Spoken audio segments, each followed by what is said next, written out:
राज्य कार्यकारिणी की आज बैठक हुई है आगामी 2024 का चुनाव और 2023 में होने वाले जो राज्यों में चुनाव है उसको लेकर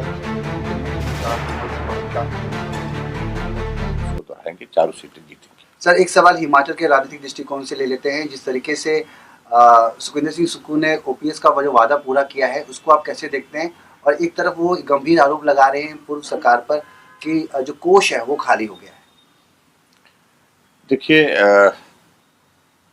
पिछले एक महीने से हम यही उनकी ओर से सुन रहे हैं कि पैसा है नहीं, और ओपीएस देने की बात उन्होंने की है। और वो बात कही थी उन्होंने कि हम सरकार बनने के बाद पहली कैबिनेट की बैठक में ही एक निर्णय लेकर के ओपीएस को लागू करेंगे।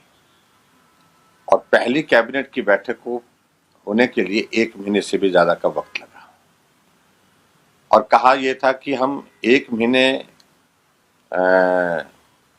के अंदर अंदर सारी चीजें, और भी जो खासतौर से जो महिलाओं के लिए जो 1500 रुपए देने के लिए 18 से 60 साल की महिलाओं के लिए, उनके लिए भी देने का प्रावधान करेंगे, उसका अभी तक जिक्र ही नहीं है।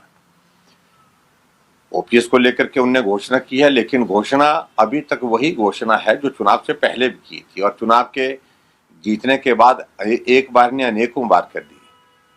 ओपीएस का उसका फॉर्मूला क्या होगा, किस प्रकार से वो लागू करेंगे, रिसोर्सेज कहां से आएंगे, कितना उसमें खर्च होगा, कब से इसको लागू करेंगे, तमाम बहुत सारे प्रश्न उसमें हैं जिन प्रश्नों का जवाब अभी तक उन्होंने दिया नहीं है। तो इसलिए हम थोड़ा इंतजार कर रहे हैं कि वो स्पष्ट करें कि किस प्रकार से ओपीएस को हिमाचल प्रदेश में आप लागू करना चाह रहे हैं।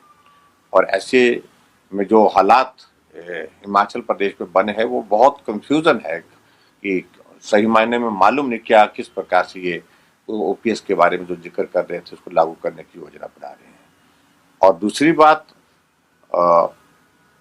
छोटा सा कार्यकाल अभी उनके एक महीने का हुआ, अभी तक अधिकांश समय उनका उन्हीं बातों पर चला गया है जो हमने हिमाचल प्रदेश में पिछले फाइनेंशियल ईयर के अंतर्गत जो संस्थान खोले थे उन संस्थानों को बंद करने के लिए हर रोज नोटिफिकेशन आती है, और नोटिफिकेशन डिनोटिफिकेशन के लिए आती है कि यानी कि जो पिछले संस्थान खोल दिए गए हैं उनको रद्द कर दिया जाता है।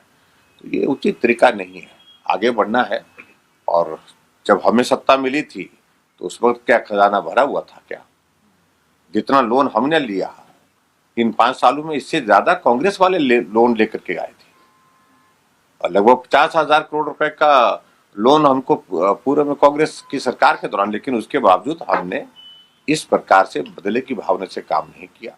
जो संस्थान उन्होंने खोले थे जाते जाते हमने उनको फंक्शनल किया, उनको शुरू किया, और आज वहां पर स्टाफ है, वहां पर भवन बन रहे हैं, वह कुछ जगह बन चुके हैं। तो ऐसे में मुझे लगता है कि एक जिम्मेवार सरकार को इस प्रकार का व्यवहार नहीं करना चाहिए जिस प्रकार से हम देख रहे हैं। सर, क्या हिमाचल में जो कांग्रेस है वो एकजुट है? क्या प्रतिभा सिंह और सुखविंदर सिंह सुक्खू दोनों एकजुट होकर हिमाचल के लिए काम कर रहे हैं?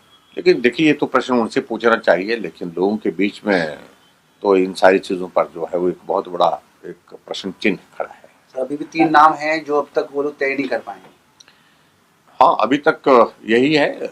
और सबसे बड़ी बात है कि जो मंत्रिमंडल बनाया गया उसमें क्षेत्रीय संतुलन तो बिल्कुल भी नहीं बिठाया गया है, और जिस प्रकार से सारा वो किया गया है।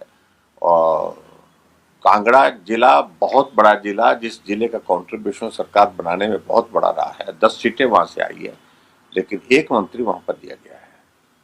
तो इसलिए कई तरह के प्रश्न खड़े हो रहे हैं और जिनका जवाब उनको देना है। अभी 3 मंत्री के पद खाली है, किसको बनाएंगे वो निर्णय कब होगा मालूम नहीं, लेकिन फिर भी उसके बावजूद मैं ये देख रहा हूँ कि बहुत एक विचित्र सी परिस्थिति वहां पर कांग्रेस पार्टी के सामने हिमाचल प्रदेश में रही कि सरकार दोबारा हिमाचल में नहीं बन पाई, अगर बात करें, क्योंकि देखिए इसमें बहुत सारी चीजों को लेकर के हैं, कुछ चीजें रही हैं, कमियां रही हैं, और उन कमियों को आकलन करेंगे। लेकिन एक बात आप देखेंगे कि हिमाचल के इतिहास में ये पहली बार हुआ कि 1% से कम अंतर वोट शेयर कर रहा है। 0.9% का ये अंतर रहा है भारतीय जनता पार्टी और कांग्रेस के वोट शेयर में। तो इसलिए ये जीत एक तरफा है, ऐसा नहीं है। नंबर ऑफ सीट्स भले ही उनकी बढ़ गई, उनकी ज्यादा आई, लेकिन वोट शेयर के हिसाब से अगर देखें तो बहुत करीब है। लोगों ने जनमत तो दिया है वो बराबर का दिया है। तो ऐसे में कांग्रेस पार्टी को गंभीरता से लेना होगा, विपक्ष को।